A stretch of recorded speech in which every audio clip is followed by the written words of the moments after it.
शख्स को मरने के बाद हर इंसान को कब्र में जाना है।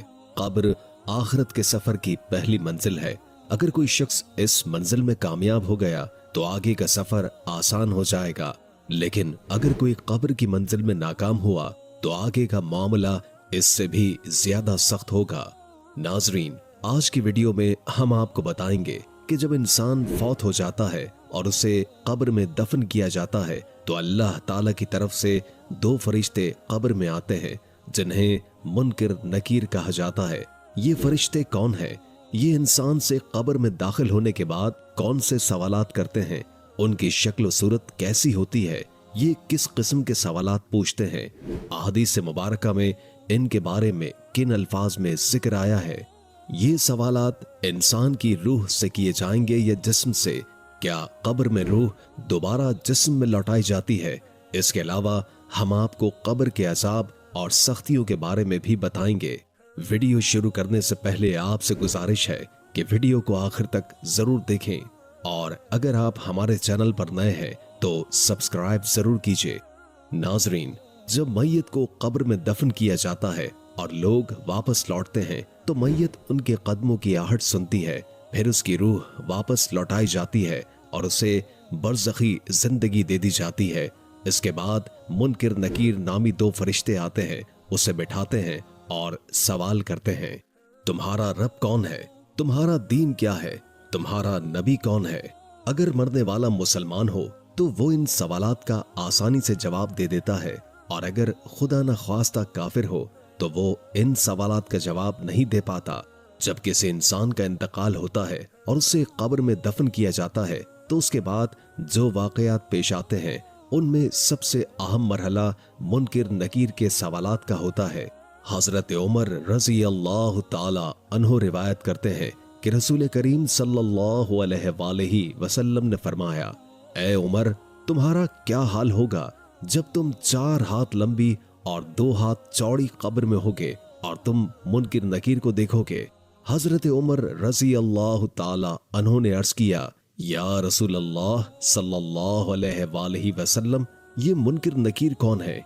नबी अकरम सल्लल्लाहु अलैहि वसल्लम ने फरमाया, ये 2 फरिश्ते हैं जो कब्र में इम्तिहान लेने आते हैं।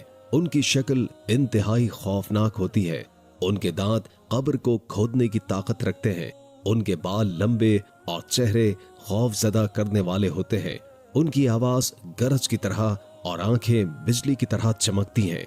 ये फरिश्ते मैयत के पास आकर सवाल करते हैं, तुम्हारा रब कौन है, तुम्हारा दीन क्या है, मोहम्मद सल्लल्लाहु अलैहि वसल्लम के बारे में तुम क्या कहते हो।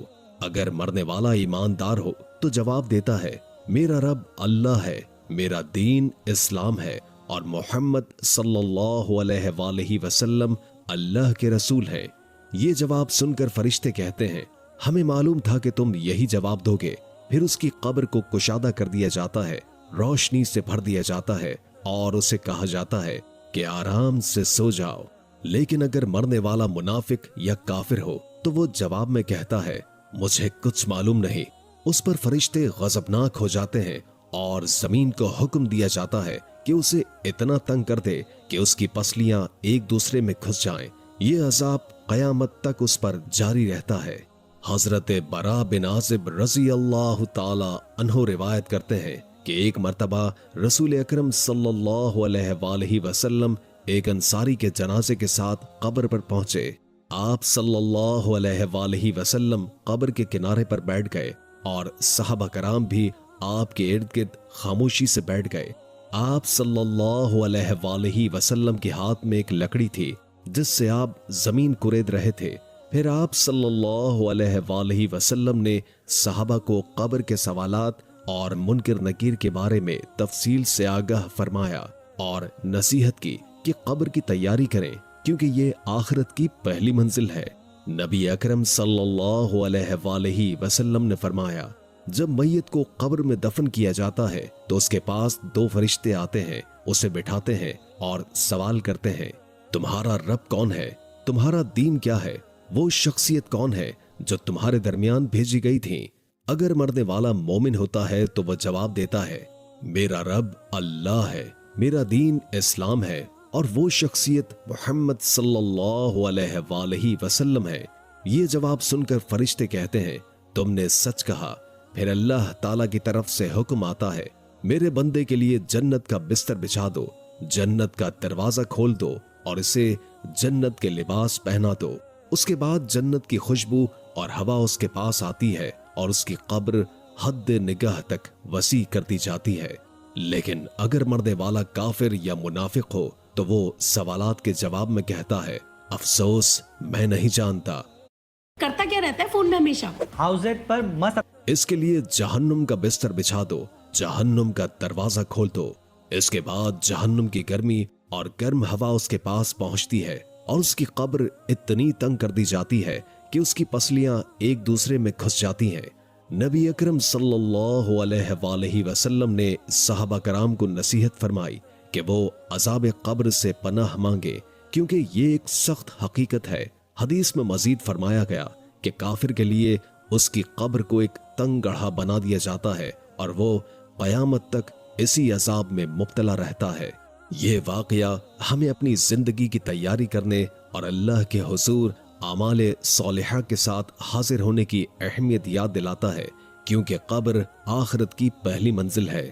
نبی کریم صلی اللہ علیہ وآلہ وسلم نے فرمایا جب انسان کو قبر میں دفن کیا جاتا ہے تو ایک ایسا فرشتہ مقرر کیا جاتا ہے جو اندھا اور بہرا ہوتا ہے اور کسی کی فریاد نہیں سنتا۔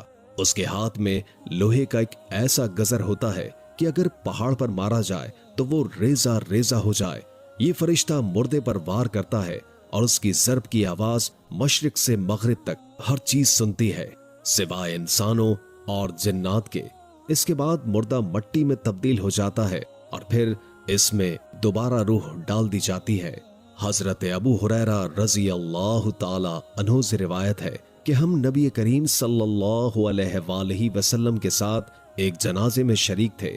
تدفین کے بعد جب لوگ واپس جا رہے تھے تو آپ صلی اللہ علیہ وآلہ وسلم نے فرمایا یہ مردہ تمہارے جوتوں کی آواز سن رہا ہے۔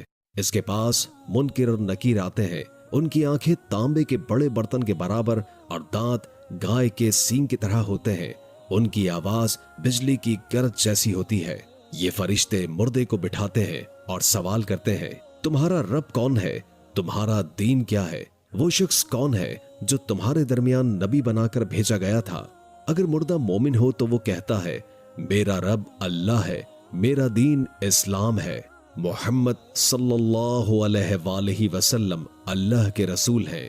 یہ سن کر فرشتے کہتے ہیں تو سچ کہہ رہا ہے۔ پھر اس کے لیے جنت کی کھڑکی کھول دی جاتی ہے، قبر کو جنت کی خوشبو اور ٹھنڈی ہوا سے معطر کر دیا جاتا ہے اور اس کی قبر حد نگاہ تک وسیع ہو جاتی ہے۔ اور اگر مردہ کافر ہو تو وہ کہتا ہے مجھے نہیں معلوم۔ یہ جواب سن کر فرشتے